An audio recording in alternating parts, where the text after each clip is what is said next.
Good evening, hello and welcome. You're with the news today, your primetime destination. News, newsmakers, talking points. Monday night, the big question, pitai of Jawans or the beating up of Jawans, barb of Rahul Gandhi is sparking up a political showdown. The war of words over China continues. Is this the way we want to conduct public life?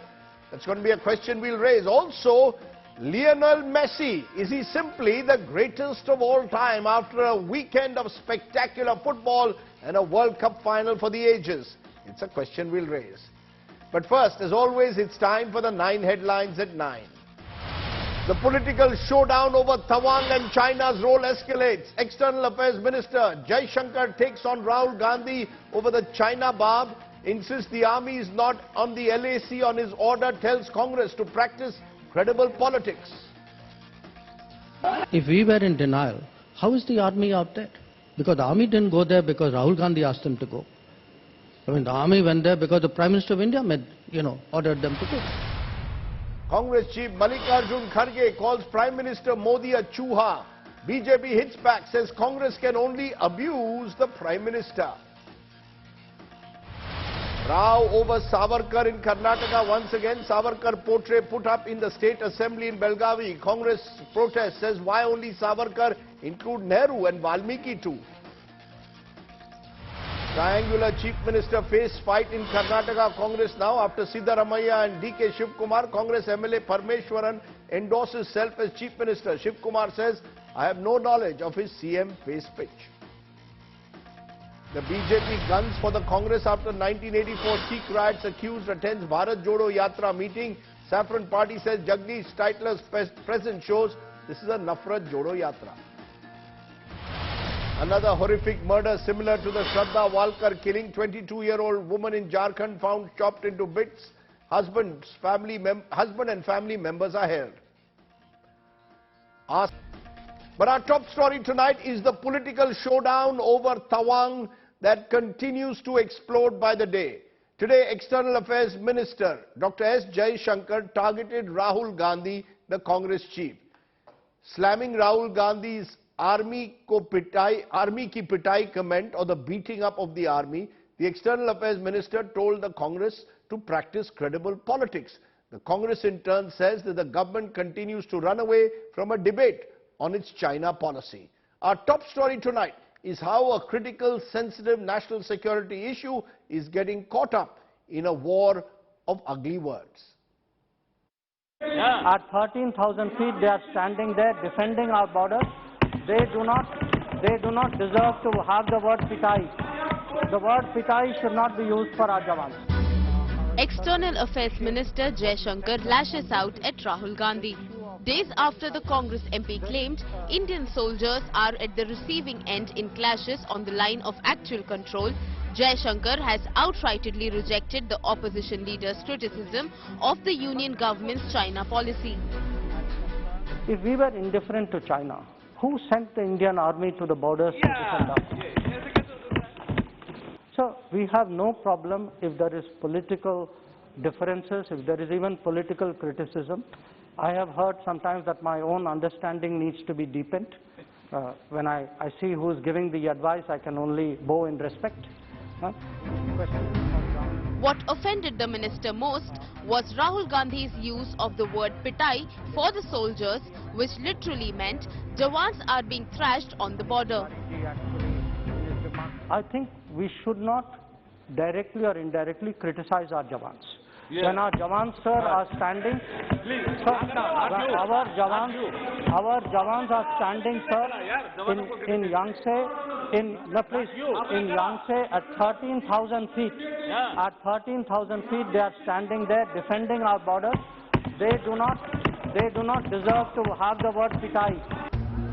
The controversial statement was made by Rahul Gandhi last week while questioning the Narendra Modi government's China policy. जिन्होंने 2000 square kilometre Hindustan का उठा लिया, जिन्होंने हिंदुस्तान के 20 जवानों को शहीद किया, जो हमारे जवानों को अरुणाचल प्रदेश में पीट रहे हैं, मैंने कहा हिंदुस्तान की प्रेस मुझसे इनके बारे में एक सवाल नहीं पूछेगी. The BJP, in response, widely shared videos of a 2021 clash in Tawang showing Indian soldiers beating back Chinese intruders. The Congress has defended their leader, claiming the Modi government is hiding the truth on Chinese violations of the LAC. Party President Mallikarjun Kharge seemed to rake up a fresh row, calling Prime Minister Modi meek in the face of Chinese aggression. बाहर तो शेर के जैसा बात करते हैं, लेकिन उनका जो चलना है वो सिर्फ आप देखेंगे तो चूहे के जैसा है। राजीव गांधी जी अपने जान दिए हैं इस देश के एकता के लिए, तो ये सब हमने किया, हमने अपनी जान दी, हमारे पार्टी के नेताओं ने जान दिया। तुम क्या किए? आपके घर में कोई देश के लिए कुत्ता तो मरा है? The opposition once again walked out from the Rajya Sabha on Monday, demanding a discussion on the Tawang clashes that took place more than a week ago. Defence Minister Rajnath Singh last week issued a statement in the House saying India will not cede an inch of land to the enemy. The government, while saying it will address all concerns, has not agreed to a debate on the issue in Parliament. Bureau Report, India Today.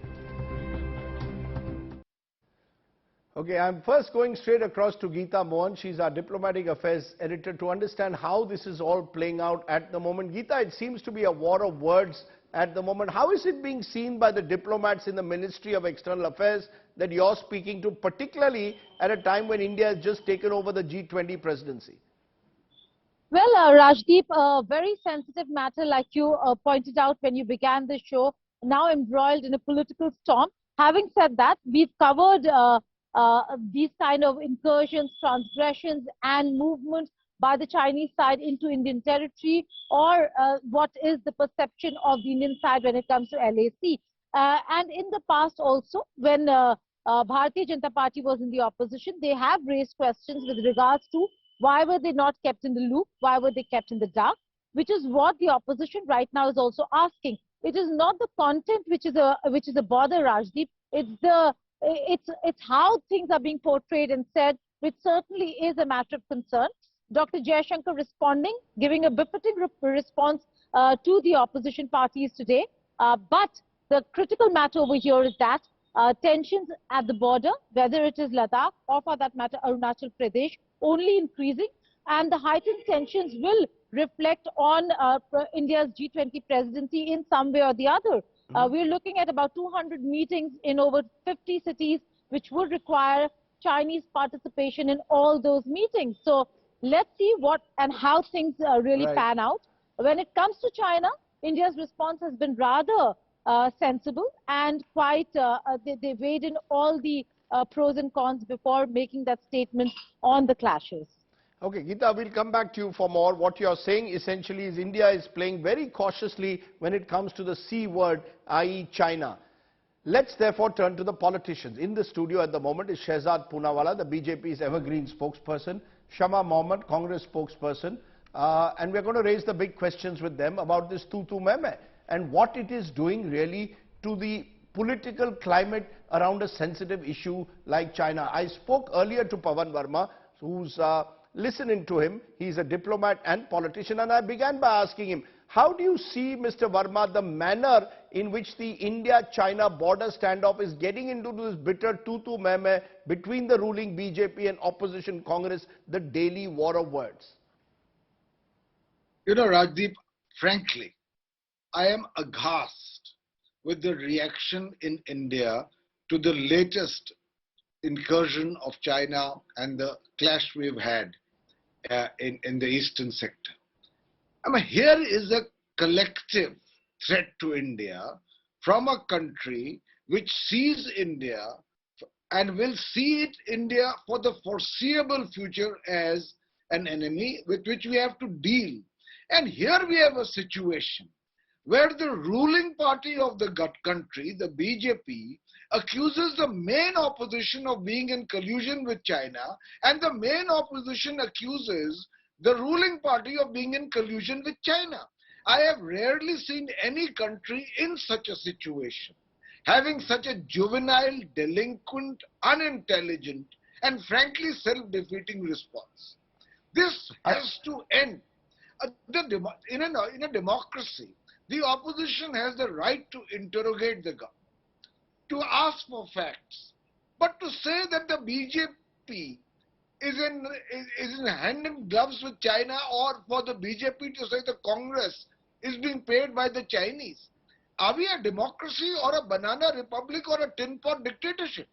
Very strong words there, Pawan Verma. Are you effectively saying that this political delinquency now exists on both sides of the political divide, that the government and opposition simply need to get their act together, realize the way democracy functions on critical issues? Or is it that they just don't trust each other, that we are in a situation in our country where the government and the opposition simply cannot even speak to each other anymore on critical issues? You know, I think that we have, even in matters of national security, on which, in spite of the discourse, there has to be consensus, there has to be solidarity, there has to be resolve. I think what has happened in our country is that for short-term political gain, we are willing to sink to the lowest level of unsubstantiated accusatory politics. And the people are supposed to be cannon fodder who will fall for these kind of allegations without asking the basic question, look, we've elected you, not for these kind of histrionics without any substance, but for a mature democratic interaction. And I think, frankly, what has happened recently with China demonstrates that so clearly. The reaction in India is one that should leave us all asking the question, is our national defense and security in safe hands, or are we only trying to score brownie points against the other? The government, I must say, and to give credit where it's due, has done a great deal in the last few years in strengthening our border infrastructure. Rajdeep, you will recall that earlier we had once a defense minister, Raksha Mantri, who said that if we build a roads infrastructure on the border, what is the use? It will only enable the Chinese to come into India that much easier. I mean, that kind of approach against a relentless, carefully calibrated, long-term enemy, which is China, I think was very, very bad for our national priorities. Now we are making that effort. But in between we have, as you called it, tutu meme, which degrades the level of political discourse on a matter of national importance to a new low. No, but should Parliament therefore be debating the Chinese issue or not? Given the sensitivities involved, we've seen walkouts by the opposition saying the government is not interested in debating. The government says the opposition is getting desperate and these are not issues to be discussed in public forum. I mean, when are we going to have a healthy, rational debate on China? Should Parliament be the best forum for it or not? Of course this should be discussed in Parliament. And of course the opposition has a right to ask the government, as happened, as you know, far more democratically in 1962 during the Chinese War, when a person no less than Atal Bihari Vajpayee asked for a session of Parliament to be convened and Pandit Jawaharlal Nehru as the Prime Minister agreed to it. There should be a discussion in Parliament. The government is entitled to reveal whatever it can without compromising national interest and to be as transparent as possible. But at the same time, outside Parliament, the atmosphere is so vitiated by accusations of the kind we are seeing. Every day spokesmen of the two largest political wings in the country say that the other is sleeping with the Chinese. No wonder it was so easy for foreign invaders in the past to conquer India. You know, one very quick answer from you, Pawan Verma. It appears from what you're saying to me that your experience as a diplomat and politician tells you now that at the moment the Chinese are having the last laugh. They're watching Indians fight like cats and dogs. Without a doubt. In fact, in China, they must be wondering that what is it that we have done which has so completely divided India instead of uniting it? That is the question the Chinese are asking, and that is what people who belong to any mature democracy must be wondering about the world's largest democracy. I think we should stop making a mockery of ourselves. I think we need to raise the level of political debate. And I think this kind of response to a matter of national security is frankly doing us a great deal of harm. Strong words from you, Pawan Verma, here today. Delinquent behavior is how you're terming it. Pawan Verma, who I spoke to earlier, with us, Shehzad Poonawalla of the BJP, Shama Mohammed Congress. Shehzad Poonawalla, respond to what you've heard. Here is a senior diplomat, served with distinction in the IFS, now a politician, says this is delinquent behavior on part of both the government and the opposition. The government accuses the Congress party of taking money from the Chinese, or being bribed by the Chinese, or being a sellout to the Chinese. And you've got the opposition which says that you are too scared to even say the C word. I mean, the Chinese are having the last laugh, Mr. Poonawalla. I always have admired and always will continue to admire how Mr. Pawan Verma wears the hat of a politician but sermonizes us like a diplomat, and that's a unique capacity he has. But having no, he's being bipartisan. He's being bipartisan. He's saying both of you are resorting to juvenile delinquent behavior. Rajdeep, you've had his view. You've called me for mine. Let me at least have my say. Thank you. Now, Rajdeep, I firmly believe in one of the principles of Mahabharata, which was expounded by Yudhishthir, that we may be 100 versus 5 when we are fighting with each other internally. But when there's an external threat, we are not Kauravas versus Pandavas. We are actually united, and we are 105 versus the external threat. But unfortunately, who has been doing Rajniti or Rashtraniti? And let me address a few factual facts. I don't want to go into the Congress's MOU, how they took money, how they betrayed us during Doklam. I'm not getting into all that. Let me give you some hard facts, and I hope you'll appreciate that. First of all, please tell me the lot of virtues made out of 1962 debate in Parliament. But one will never say that how Mr. Nehru, and because Pawan Verma went there, I did not want to go to Nehru, but because Pawan Verma quoted Nehru, in 1957 the Sinkiang Tibet Road was built in Aksai Chin. It was well known, it was being reported. An MP from Parliament, in fact Brajraj ji, had asked a question in 59, but Mr. Nehru denied flatly, and his response was, no sir, don't pay attention to such news items, only to be later put out in a white paper that yes, indeed the road had been built in Aksai Chin. So is lying to Parliament something? And what was the behavior of Atal Bihari Vajpayee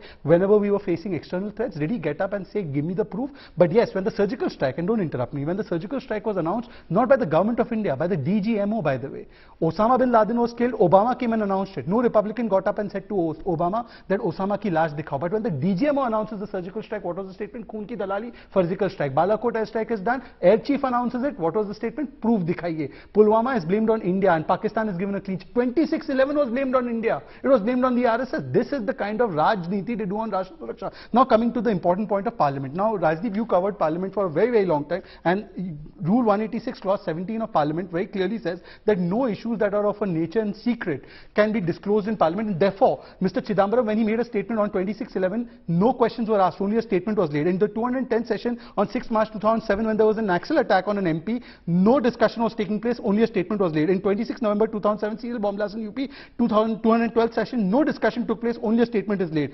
26/11, 215th session, no discussion takes place, only a statement is laid. In February 18, 2009, Sri Lanka situation, no discussion is allowed, only a statement is made. This is parliamentary procedure. But I have one question. One last question. Rajdeep, I don't want to get into tutu meme. I want to tell you what my government has done and the fundamental difference on how we are tackling China. Just like we have a different approach towards Pakistan. After 26/11, Fali Major, I think he spoke to you and said, let's attack those terror camps. The Sonia Gandhi-led, Manmohan Singh-led government did not do it. Obama and Mr. Manish Tiwari has written about it in his book. But now the fundamental difference is that when once Antony ji said that LAC par koi infrastructure nahi banana hai, today let me tell you what my government has done the last 8 years. 9 new tunnels, including the Sela tunnel where Gaurav Sawant was. 11 more tunnels are being planned. Road projects, Western Ladakh and Zanskar Valley, alternative connectivity road. DSDBO has been made as a class 70 specification. Arunachal Pradesh, 44,000 crores has been invested to make 7 advanced landing grounds, 1 greenfield airport, 3 lane lines, rail lines and roads that have been built there. By the way, Arunachal Pradesh, despite having more square kilometer area than Delhi, had lesser road connectivity. And apart from that, 22,000 temperature controlled habitats have been created for additional troops to be stationed, storage facilities for 450 tanks. The S-400 system, the Rafales have been placed there, infrastructure has been made along the Arunachal and Sikkim area as well. This is what the government has done. So we have fundamentally changed our approach. But I have one last question. The problem is instead of doing what you are doing, which is putting certain facts in the public domain, some of which need to be put out. What do your most of your spokespersons in Parliament and outside do? They accuse the Congress of sleeping with the enemy. Naturally, there will be a response from the other side. At the end of the day, you can go back to 1957 and Nehru. We are in 2022. It is Mr. Modi who will have to answer why in 2020 did he go public to say not an inch of Indian territory has been ceded to the Chinese. Because that is the truth. No, that is not the truth. That is the truth on Ladakh on the ground is very different. So isn't it important for the Prime Minister also to be not to be economical with the truth? Mr. Shehzad Poonawalla, you can throw all the facts 10 seconds which are useful when it comes to border infrastructure, which the Modi government deserves credit for, but the Mr. Modi's government has been less than economical on the truth when it comes to Chinese movements in Ladakh, and the government of the day must come clean on it. Rajdeep, for all practical purposes, I am representing the Modi government on this show, and let me tell you a couple of things. One, first of all, my government has not lied about any situation. In fact, has been confirmed by the armed forces. And let me tell you, in 2009 and 2013, I'll ask my producer to pick out that exact soundbite of Mr. Modi. All right, but let me, while your producer is doing that, here is a statement of your good friend Salman Khurshid. Incursion is like acne, it can be cured with ointment. And here's an Aaj Tak report. You want to read it? Guspet मामले में बड़ा चढ़ा रहा है media Manmohan Singh. This is 2009 report. In 2013 he says, घुसपैठ की खबरों पर मीडिया जरूरत से ज्यादा बड़ा चढ़ाकर पेश कर रहा है. And in fact they had threatened filing FIRs against those who spoke about the China border issue. It has been reported in the Hindu. But I have a simple question. Rajdeep, whatever your ills, we lost the 1962 war, but you will never hear Shehzad Poonawala's party come out and say कि भारत की सेना पिटी है. We always salute the valor of our forces. What gives Rahul Gandhi the right? If he is 1 inch of a patriot, should he be saying that हम पिट के आ गए? In Galwan, in Tawang and in Doklam, in all three places we have demonstrated our strength and we have demonstrated it unwittingly. But to say that we got beaten and thrashed in Tawang, is that the truth? Let me take that to you, Shama Mohammed. It appears that either Rahul Gandhi's Hindi sometimes gets lost in translation, to use the kind of words he did, to say that हमारे जवानों की पिटाई हो गई है. Shehzad Poonawalla and the BJP have a handle to say Rahul Gandhi is demoralizing the army. It's one thing to question the Modi government's policy on China, then to bring in the army and say हमारी without proof. Please, let's be very clear. There is still no hard proof that our army की कोई पिटाई हुई, and using such words at a time on a sensitive national issue is best avoided, surely. Okay, Rajdeep, first you have to give me time, because I know what you do is normally you cut me short and then you will go to the person who sits in the studio. I've waited 20 minutes now. So please give me my time, because I have a lot of... Okay, thank you very much. First and foremost, what Mr. Rahul Gandhi meant is acrimony. There was been an attack, right? So just don't misquote him sometimes words here and there. But the biggest thing... No, he used the word pitai. He used the word pitai. Is that the word to use? No, he meant, see, sometimes... What did he mean? Lost in translation, that's what I said. Give me my time, please. He meant that there was an attack. That is what he meant. Please try to understand. So don't misquote. Let me get into my points. Please don't interrupt.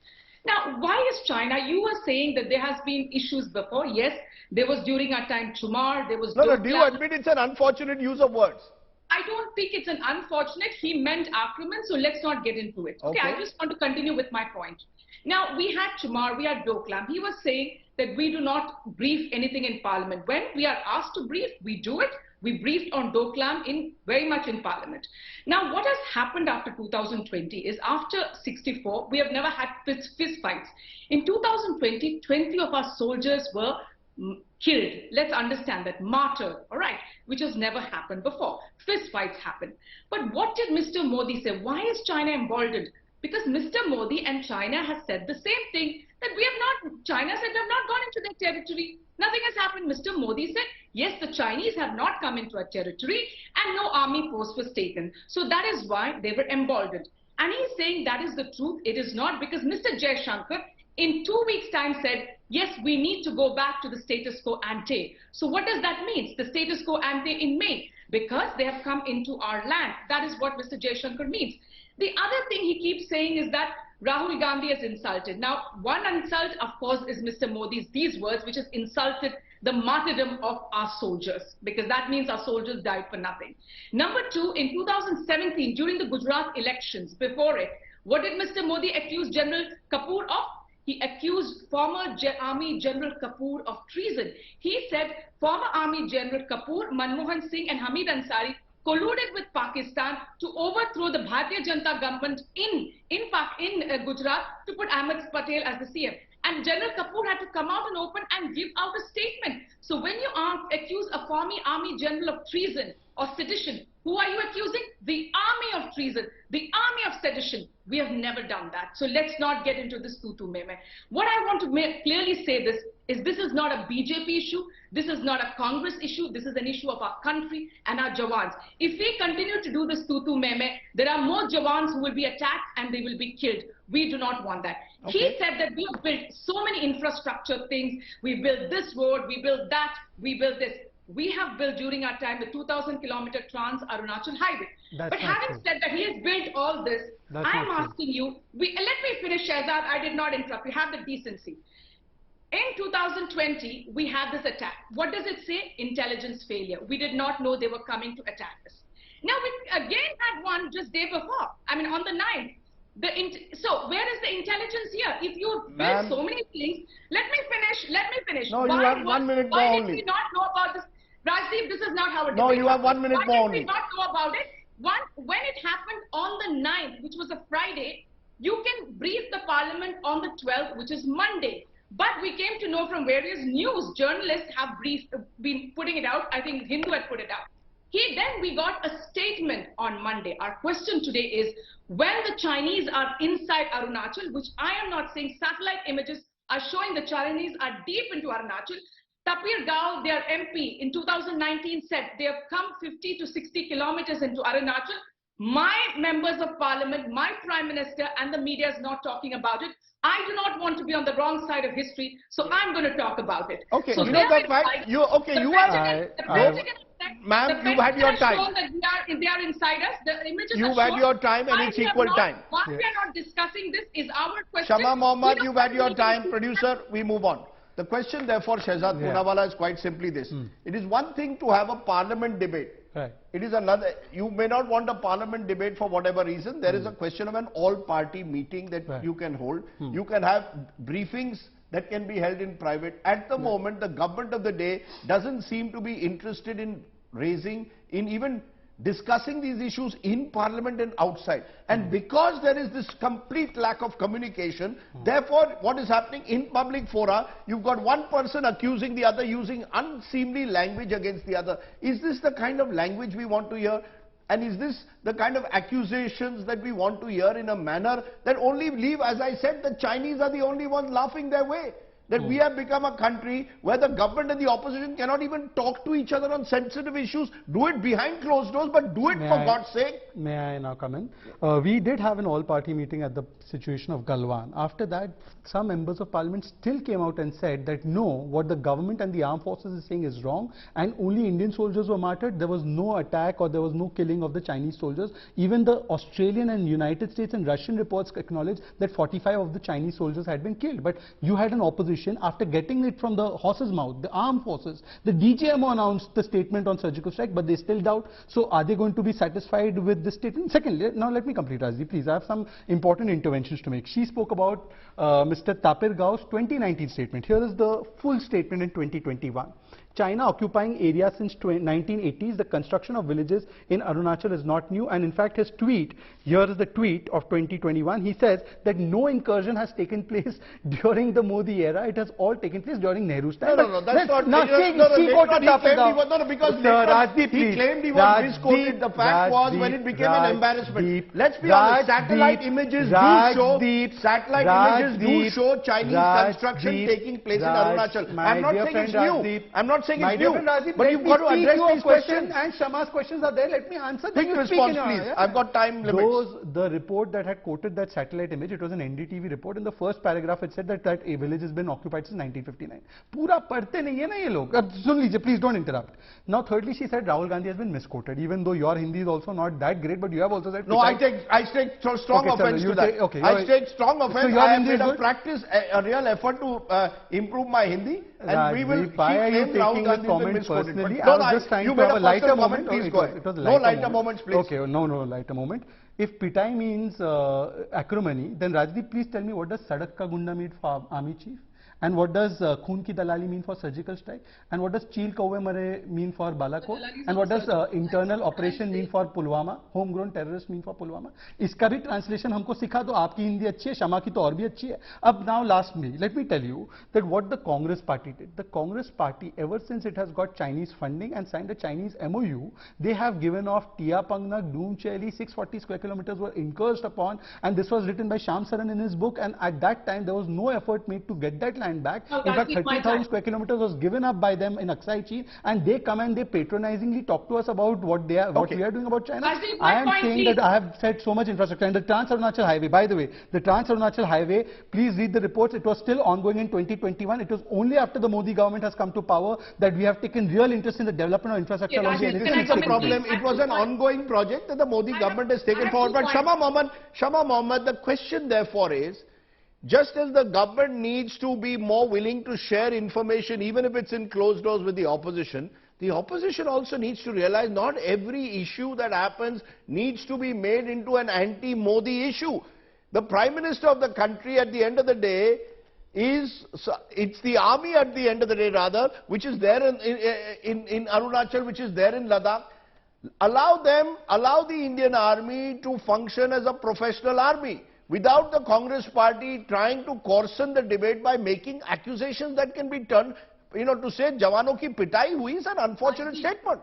Rajdeep, we salute the army. We are saluting the army. It is because of the army that day that thing did not happen on the 9th. But my question today is, there is one thing called military deterrence, and that is what the army is doing. What about economic deterrence? He spoke a lot right now. 21 to 22, $115 billion, and trade deficit is $75 billion. So we are importing Chinese things, giving them $75 billion, and they are buying weapons to kill Indian soldiers. That is what is happening. Why is he not stopping this trade? Why has the trade become... Ma'am, this trade deficit didn't start in 2014. Just a minute, Shahzad. No, just a minute. The trade deficit is not a post-2014 phenomenon. He always talks about the money thing. After our soldiers were killed, from Xiaomi 10 crores, Huawei, which is very close to the Chinese army, 7 crores. Oppo, 1 crore, TikTok, 30 crores. Why did PM Cares take that money? And nobody can, the CAG cannot audit that. So he tells us up. So there is only military deterrence happening. There is no economics. So the Chinese know that the Modi will continue business as usual because economically we are booming. They are booming with us. Okay, let me therefore, just a minute, ma'am. You made your point.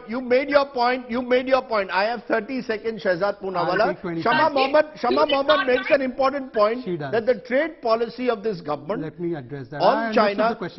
Soon after Galwan, you told us you're banning. Just a minute, ma'am, producer. 30 seconds. You're banning various apps. What has happened in the last 2 years? Right. Actually, trade with China has increased now let me address to the benefit of China. No, just a minute. The Prime Minister has, over the last several years, even as Chief Minister, met Mr. Xi 19 times. He seems to have a special relationship. None of that has worked on the ground to deter China from clearly putting India on the defensive. Your quick final response. What is this government policy? Why are you eating into my time? Let me answer this. 2004 to 5, $1.45 billion was the trade deficit. 2013-14 it was $36 billion, which is 2,346% rise. And now it is $73 billion, which is a 50 or 60% rise, 70% rise, actually 100% rise. So let's assume 2,346% versus 100%. Okay. Now that is the Congress party is talking about this. Secondly, she said about Redmi, Xiaomi, Vivo, Oppo. All of these have been acted upon by the ED. The crackdown has taken place. In fact, if this is such a big sin, then she should tell us that the money coming in from the Chinese government directly into the Rahul Gandhi and Rajiv Gandhi's foundation, into the personal NGO of Sonia Gandhi, what does that say? And lastly, let me tell you the economic cost. You've gone back to that. That's my problem. Rajdeep, today the Congress has said... take 45 seconds today the Congress has said that an organization with which the External Affairs Minister's son is associated also got money from the Chinese. Is this what we want to do? Let me, Rajdeep, you reiterated her question for 45 seconds, you cut my time out. Now let me tell you, China is out of 5G, China is out of highway construction, we pushed them out of the small phone market, we banned their apps, that is not the only action, and I also told you we did a crackdown on Redmi, Xiaomi, Vivo, Oppo. I am only asking them this, that if this is such a sin, that this trade deficit has increased by 100%, which increased by 2,346% during their time, please tell us what does Chinese money coming into Sonia Gandhi's personal NGO mean? That's all I'm asking. This is a joke, Rajdeep. This guy is a bloody joke. What kind of language is this? This is the problem with the Congress. This is the problem with all of you when you first said that you have now come into issues which because we were speaking about Chinese money. I have to ask, where did the Chinese money go when it came to Sonia Gandhi's personal NGO? Where was it spent? What's the reason that Rahul Gandhi was dining with? To be fair, the RGF money is in the public domain. You have used that. You have used that cleverly to divert from the real issue on the border. The border issue. No, it's not 2 against 1. You are answering for her. Let me answer. Let me leave it there. That is just one line. Yeah, one line only. The RGF's license was cancelled under the FCRA because it was illegally taken. If this was a wrong action, why don't they go to court and challenge the action? They were in fact denied the thing in court. I'll leave it there because clearly, as we've seen, watching this program, someone in Beijing would think that our politicians, even on sensitive issues of national security, simply cannot have at times a rational discourse. And that's part of the problem. But Shehzad Poonawalla and Shama Mohammed, for keeping the noise levels relatively down, I appreciate that. Let's go straight to Karnataka, where again the temperatures are rising. High political drama seen today in the Karnataka Assembly over a Savarkar portrait that has now been installed there. Opposition accusing the government of once again trying to rake up Savarkar as an election mascot ahead of the Karnataka elections. Take a look.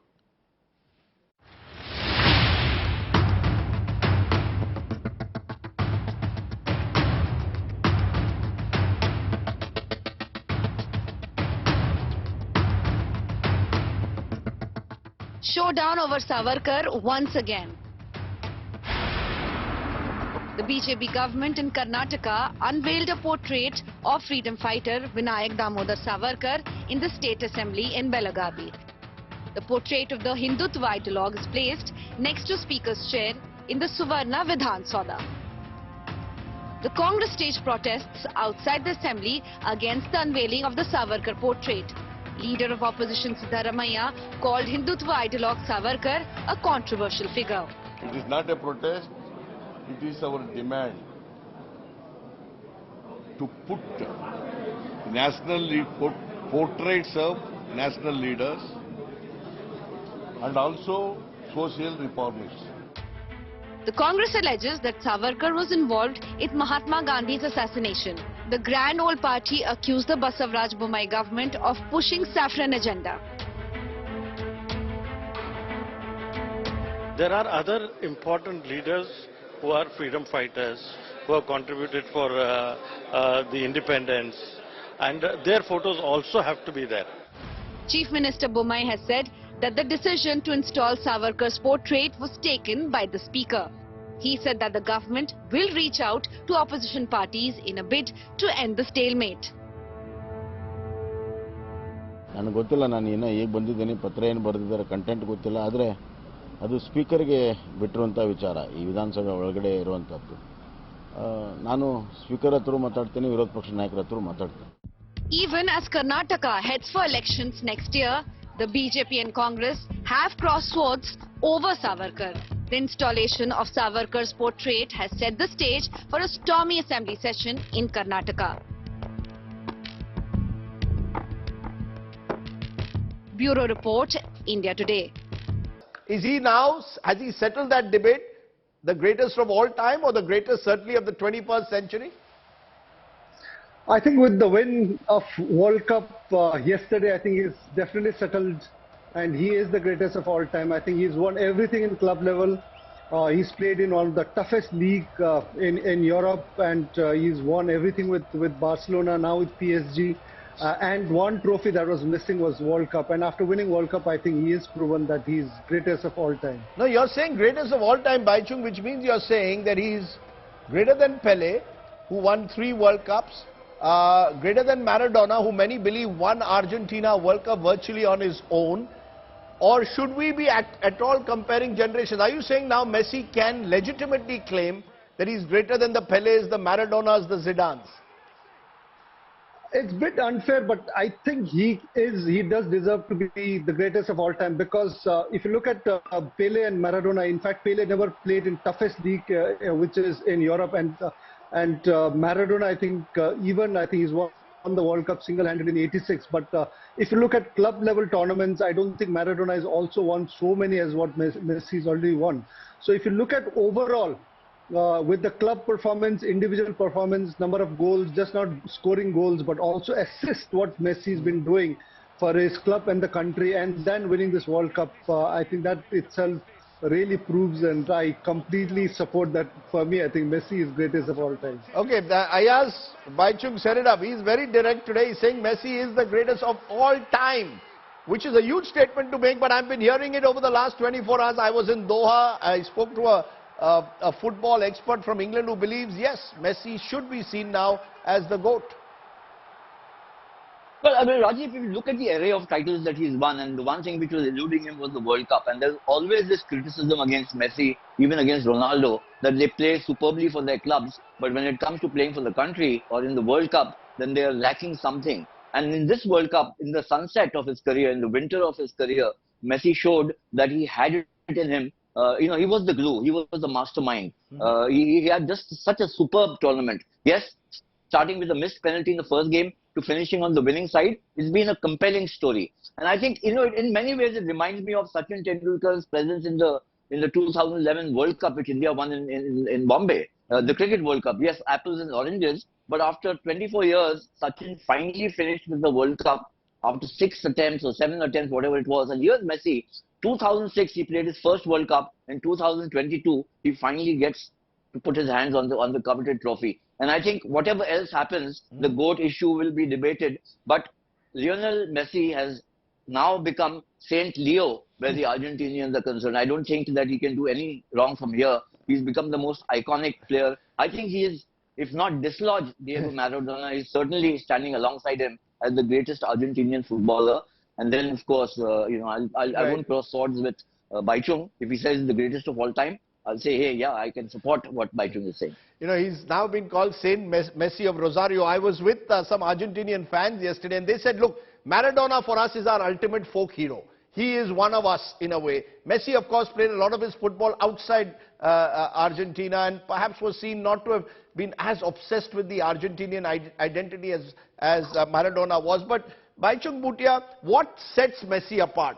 I saw him on the field yesterday, not too far away. He's 5'7", not the biggest, but there's something about him. And at the age of 35, every time he has the ball, you think something will happen. What is it about Messi that makes him so special?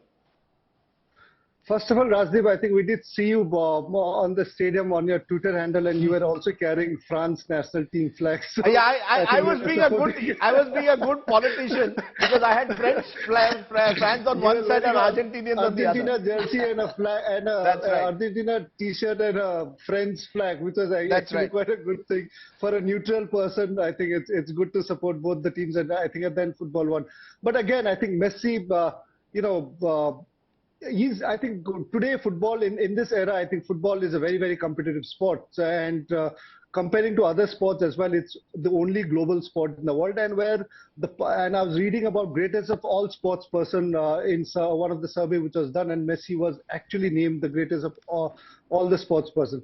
And playing in this era of football where the competition levels, the quality of matches and the opponents are very, very tough compared to if you're looking at maybe Pele's generation or maybe in Maradona's. But it's a bit unfair for me to compare that. But looking at right now, I think the way I think Messi single-handedly is done for Argentina. Though Maradona did it again in '86 single-handedly, he won it for Argentina. But Messi, I think last couple of years he's been the Golden Boot award winner, though he came very close to winning in 2014.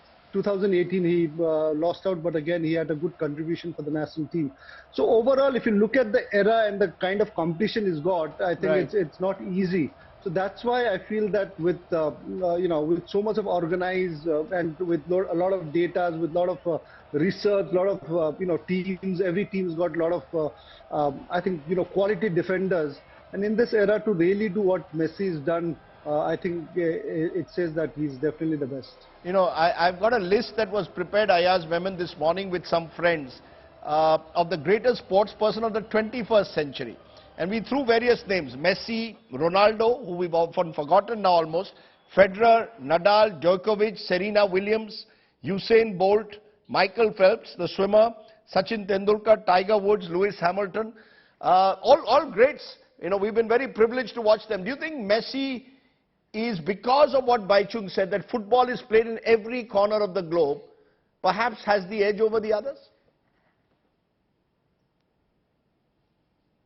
Well, he's searching for attention. I mean, but you know, you're talking of an Usain Bolt, 9.58 seconds, Roger Federer and Nadal and Djokovic and all these guys. Also, there's a little bit of a difference between a team sport and an individual sport. And I think Messi's contribution in this World Cup, you know, he was the glue which kept this Argentine team together. And I think that's been his biggest contribution, apart from the deft skills, I mean, mesmerizing skills that we've seen. And for us, especially in India, we've heard so much and read so much and perhaps seen it on YouTube. But in this World Cup, it came across so vividly. And I think that irrespective of whether he is ultimately the GOAT or not, but he certainly belongs in that cluster.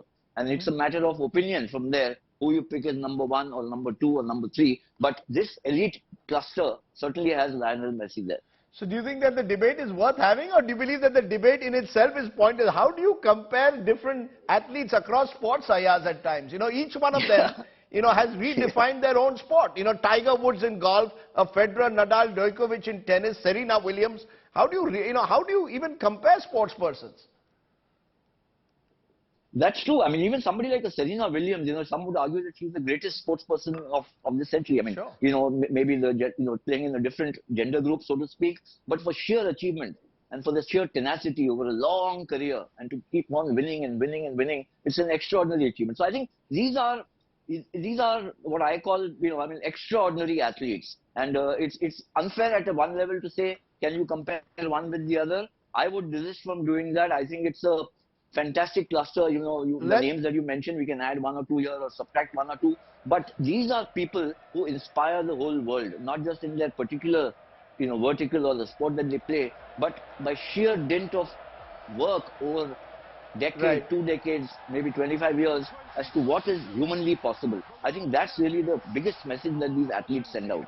So whether A is a GOAT or B is not a GOAT can be an academic discussion. We'll never reach the end of it. Suffice to say that all of them are, you know, I mean, you and I would, you know, Rajdeep, knowing your love for sports, we would give anything to watch any of these guys play wherever they play. Okay, I will say this, and I'm saying it for the second time. I got to watch Messi in what is arguably his grand finale. So for me, last night was being as close to really the heavenly nature of sport. It was pure sporting theatre at its very best, unscripted, real-life drama. We forgot, by the way, Baichung Mbappe, 4 goals in a final and still on the losing side. Could he be the next Messi, or am I being unfair to both Messi and Mbappe when I say that? I think if you're looking at the next player who's going to be again the next GOAT is Mbappe for sure. He's already broken a lot of records. He's the youngest player to score in the final, second only player to score hat-trick in the final. He's just 23. He's won 1 World Cup. He's been runners-up in the second one. And he's going to play quite a few World Cups, I think at least 3 or 4 World Cups. And I think he's going to break all the records what is there. Now it all depends on his club. Where is he going? What kind of team he's got? The kind of performance he's going to win as many Champions League and the league with the club he's going to play. So I think he's going to be the next big star and next big GOAT for world football. You know, he was just terrific also and really didn't deserve in a way to be on the losing side. But what a match. Incredible. Baichung, Bhutia, Ayaz, Memon. You know, when I talk on sport, I have a smile on my face. When I talk politics, it's despair. So that's what makes us smile. Thanks both of you for joining me there on the GOAT debate.